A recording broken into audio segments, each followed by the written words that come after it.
revelación de Dios, el conocimiento de Dios en nuestras vidas, lo motiva a uno porque uno desea conocer más. Se le despierta la necesidad, el deseo, el apetito por las cosas de Dios, hermano. Uno no se conforma con lo que ha alcanzado, uno le da gracias a Dios y lo disfruta, porque Dios se revela en nuestras vidas y nos da las cosas para que las disfrutemos, pero para que no nos conformemos, para que no nos estanquemos. Él desea que vayamos, que busquemos de Él cada vez más, porque siempre tendrá algo más para ti, hermano. Por mucho que tú tengas de Dios, no es lo suficiente, no lo es todo. Dios quiere cada vez darte mayor y mejores cosas. Por eso es importante que seamos diligentes, que seamos esforzados y que busquemos al Señor de todo corazón, hermano, sin tener en nuestra vida, hermano, condiciones, sin tener en nuestra vida, hermano, mediocridad o tibieza o conformidad. El Señor desea que nosotros vayamos constantemente hacia adelante, conociéndole a Él. Dios se manifestó a Job a través de una prueba, y a través de la prueba lo conoció. ¿Cómo conociste tú al Señor, hermano? ¿En qué condiciones estabas cuando Dios llegó a ti? Recuérdate de ese momento cuando tú viniste a Cristo. ¿Cómo era tu mundo? ¿Cómo veías las cosas? ¿En qué condición o en qué circunstancia viniste a Cristo? Porque Dios usó esas cosas, esa esfera. Dios usó ese ambiente. Porque muchos cuando vienen a Cristo a veces vienen quizás por una enfermedad, hermano, que los doctores lo han desahuciado, ya no le han dado esperanza alguna, y por eso vienen a Cristo. Otros vienen a Cristo porque se sienten solos en el mundo, porque quizás pasaron por un terrible divorcio, su compañero, su compañera los dejó, y aún sus hijos o sus amigos le dieron la espalda, y en esas condiciones vinieron a Cristo. Mire, en la palabra encontramos distintos personajes que conocieron a Dios, hermano, en situaciones que Dios preparó para manifestarse a ellos. Podemos encontrar en la palabra de que Dios usó muchas de las veces intermediarios para que Dios fuera revelado, para que Dios fuera manifestado a ellos. Pero podemos encontrar casos en la palabra en donde Dios mismo, sin usar intermediarios, se manifestó a aquellos que habrían de creer en Él. Tal fue el caso de Pablo. Porque a Pablo no encontramos en la Escritura que nadie lo evangelizó, aunque podemos considerar, ¿verdad?, la experiencia que él tuvo cuando estaba ahí con aquellos que apedreaban a Esteban y escuchó quizás las palabras de Esteban diciéndole: no les tomes en cuenta, Señor, este pecado, y encomendando su espíritu al Señor, y ver de que Esteban, hermano, murió por la causa de Cristo, siendo un mártir, siendo un testigo. Quizás esa experiencia fue impactante en la vida de Pablo, pero nadie se atrevía a evangelizarlo porque él mataba a los predicadores. Imagínense quién se iba a querer acercar a Pablo, hermano. Si Pablo pues era un religioso en extremo, él perseguía a la iglesia.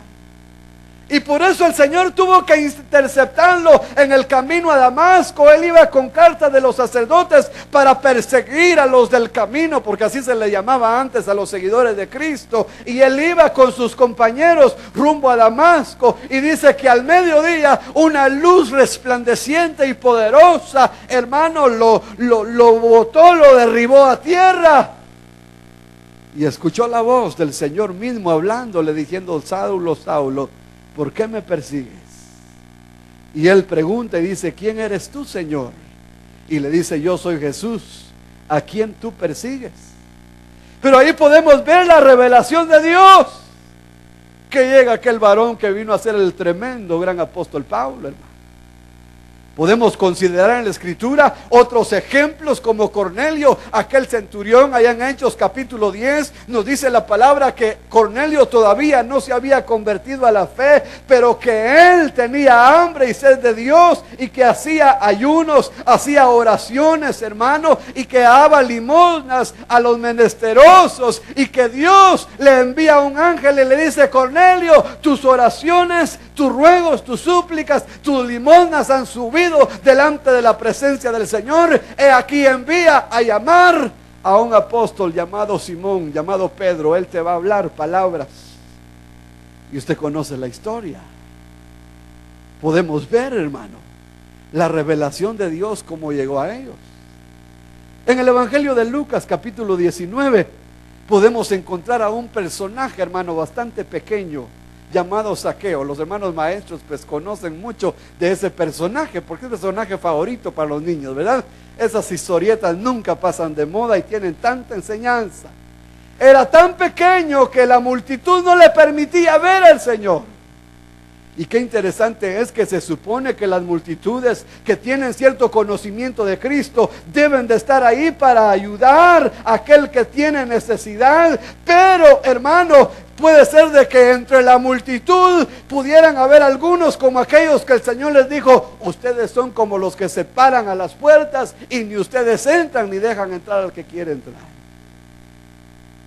Porque entre aquellos que se dicen ser seguidores de Cristo, son piedra de tropiezo a veces.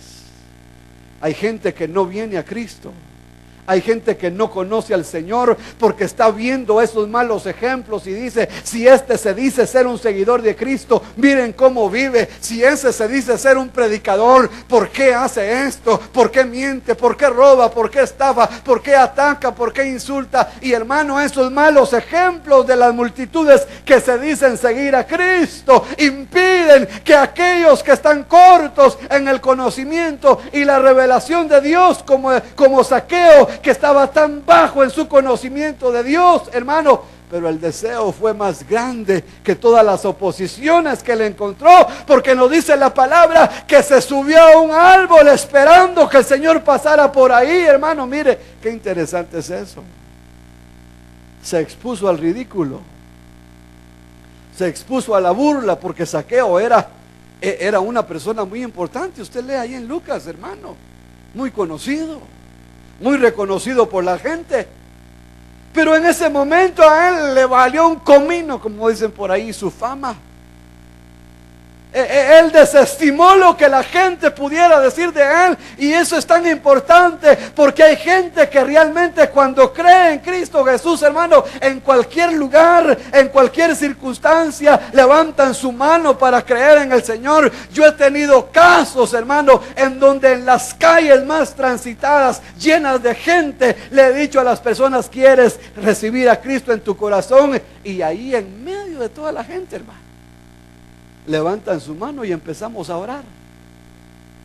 Porque hay que tener vergüenza para muchas otras cosas, pero nunca hay que tener vergüenza para creer en Cristo y para confesarlo, porque dice la palabra de que el que se avergüenza de Él y de sus palabras en esta tierra, el Señor se va a avergonzar de Él allá arriba. Pero el que le confiese delante de los hombres, el Señor también le va a confesar, hermano. El Señor se agrada cuando alguien es lo suficientemente valiente como para afrontar la burla, el escarnio, el oprobio, el qué dirán, como Zaqueo, hermano. Y el Señor ve a Zaqueo y le dice: Zaqueo, bájate de ahí. Es necesario que hoy me hospede en tu casa. Es necesario que te visite.